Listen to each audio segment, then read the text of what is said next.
हमारा पड़ोसी मुल्क भारत दुनिया में ट्रैक्टर बनाने वाला सबसे बड़ा मुल्क है। सिर्फ साल 2022 के दौरान भारत में 9,44,000 ट्रैक्टर फरोख्त किए गए।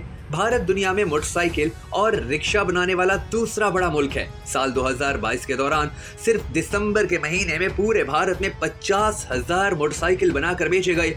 भारत दुनिया में बसेस बनाने वाला दूसरा बड़ा मुल्क है। साल 2021 के दौरान पूरे भारत में 35,000 बसेस बनाकर बेची गईं। भारत ट्रक बनाने में दुनिया का तीसरा सबसे बड़ा मुल्क है, जहां साल 2021 के दौरान 2,40,000 ट्रक बनाकर बेचे गए। भारत दुनिया में कारें बनाने वाला चौथा बड़ा मुल्क है, जहां साल 2021 के दौरान तकरीबन 30,62,000 कारें बनाकर बेची गईं। इस वक्त भारत में गाड़ियां बनाने वाली तकरीबन 14,000 कंपनियां काम कर रही हैं। भारत की ऑटोमोबाइल मार्केट का हुजम $222 बिलियन है, जो कि भारत के एक्सपोर्ट में 8% हिस्सा मिलाती है। भारत की जीडीपी में ऑटोमोबाइल सेक्टर का हिस्सा 7% और पूरे भारत में तकरीबन 3,25,00,000 लोग इसके कारोबार से वाबस्ता हैं, यानी इनसे जुड़े इदारों में नौकरियां करते हैं। पिछले साल के दौरान इंडियन ऑटोमोबाइल इंडस्ट्री बहुत तेजी से ऊपर गई है। मसलन 2013 में गाड़ियों के हवाले से भारत दुनिया की 10वीं बड़ी ताकत था और अब यानी 2023 में ये जापान को पीछे छोड़ते हुए दुनिया की तीसरी बड़ी ताकत बन चुका है। मगर सवाल ये है कि भारत ने 10 साल में इतनी बड़ी कामयाबी कैसे हासिल की? इसका जवाब इंतहाई दिलचस्प है, जो आज की इस वीडियो में हम आपको बताने जा रहे हैं। मगर उससे पहले आपने हमारी वीडियो को लाइक जरूर कर लेना है और कमेंट सेक्शन में बताना है कि आपकी सबसे ज्यादा पसंदीदा कार कौन सी है। मैं हूं शकील हैदर और आप देख रहे हैं आपका पसंदीदा चैनल बगा फैक्ट्स। नाज़रीन ग्रामी, आज के इस वीडियो में हम आपको बताने जा रहे हैं कि भारत में गाड़ियां बनाने का काम कब और कैसे शुरू हुआ, इसमें भारत को कितनी मुश्किलात देखनी पड़ी, आज भारत की ये सनत किस हाल में है और इसका मुस्तकबिल क्या होगा। सन 1997 में पहली बार भारत में कार चली थी, मगर इसके 40 साल बाद तक भी भारत में गाड़ियां बनाने वाला कोई कारखाना मौजूद नहीं था और भारत तमाम गाड़ियां दूसरे ममालिक से ही मंगवाया करता था। फिर सन 1942 में हिंदुस्तान मोटर्स, 1944 में प्रीमियर, 1945 में महिंद्रा एंड महिंद्रा जैसी भारतीय कंपनियों ने गाड़ियां और मोटरसाइकिल बनाना शुरू किए। फिर जब 1947 में भारत का बंटवारा हुआ तो उसके कई साल बाद यानी 1951 में जवाहरलाल नेहरू ने सोशलिस्ट पॉलिसी को अपनाना शुरू कर दिया, जिसके बाद भारत में लाइसेंस राज सिस्टम लाया गया। यानी भारतीय सरकार की मर्जी थी कि वो जिसको चाहे लाइसेंस दे और जिसको चाहे ना दे। जिसके बाद भारत में जो दूसरे ममालिक की गाड़ियां बनाने वाली कंपनियां काम कर रही थी वो आहिस्ता आहिस्ता बंद होने लगी और 40 साल तक भारत में ऑटोमोबाइल के हवाले से कोई तरक्की ना हो पाई। मगर फिर 1991 में जब भारत को शदीद मुआशी मसाइल का सामना करना पड़ा, तब भारत सरकार ने IMF के कहने पर लिबरलाइजेशन पॉलिसी अपनाई और भारत की मार्केट को दुनिया भर की कंपनीज के लिए खोल दिया गया, जिसका नतीजा इस सूरत में सामने आया कि भारत में दुनिया भर की ऑटोमोबाइल कंपनीज आने लगी और हालात तेजी से बेहतरी की तरफ चल पड़े।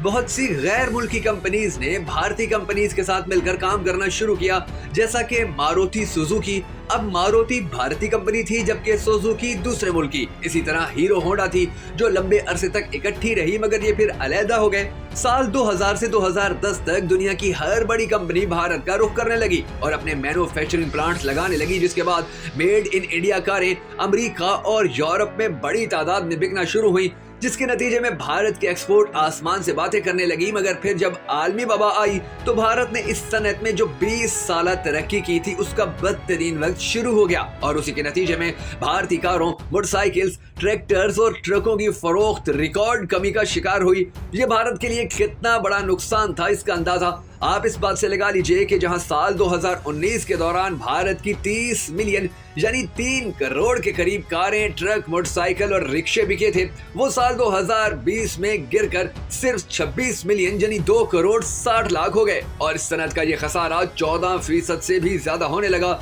इन सब हालात को देखते हुए भारतीय सरकार ने PLI स्कीम को लॉन्च किया, जिसके नतीजे में गाड़ियां बनाने वाली कंपनीज को बहुत ज्यादा सहूलियत फराहम की गई, जिसके नतीजे में ये इंडस्ट्री एक मर्तबा फिर मजबूत होने लगी और साल 2021 के खत्म होने तक भारत ने 65 लाख व्हीकल्स एक्सपोर्ट की, जिसके नतीजे में भारतीय एक्सपोर्ट में 35.9% तक का इजाफा हुआ और भारतीय गाड़ियों की फरोख्त मुसलसल तेजी से ऊपर जाने लगी।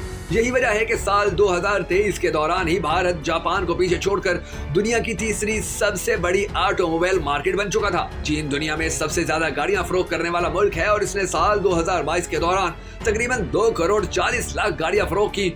दूसरे नंबर पर अमेरिका आया जिसने साल 2022 के दौरान 1 करोड़ 30 लाख गाड़ियां फरोख्त की। इसके बाद भारत का नंबर आया जिसने दुनिया में सबसे ज्यादा गाड़ियां फरोख्त करने का रिकॉर्ड कायम किया और जापान को अपने पीछे छोड़ दिया। 2022 के दौरान ही भारत की इस इंडस्ट्री की ग्रोथ यानी तरक्की 23% तक पहुंच चुकी थी। दूसरी तरफ भारत गाड़ियां बनाने में भी सबसे ज्यादा आगे रहा क्योंकि 2013 में भारत 9वें नंबर पर था और 2023 में भारत का ये रैंक 4था नंबर पर पहुंच चुका। जबकि आलमी माहिरीन का कहना है कि 2026 तक भारत दुनिया की 3rd largest automobile manufacturing country बन जाएगा। अगर मुस्तकबिल की बात करें तो आने वाले वक्त में भारत की यह सनत बहुत तेजी से तरक्की करेगी।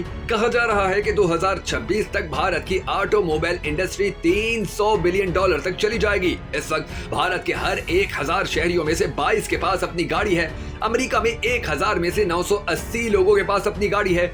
यूके में 1000 में से 850, जापान में 591, कनाडा में 662, चीन में 164 लोगों के पास अपनी कार है। द इंटरनेशनल एनर्जी एजेंसी के मुताबिक 2030 तक भारत के हर 1000 अफराद में से 70 लोगों के पास अपनी कार होगी और साल 2040 तक ये तादाद 175 तक पहुंच जाएगी, जिसके बाद आप अंदाजा लगा सकते हैं कि भारत में कारें बनाने और बेचने का कारोबार मुस्तकबिल के अंदर कितनी ज्यादा तरक्की कर जाएगा।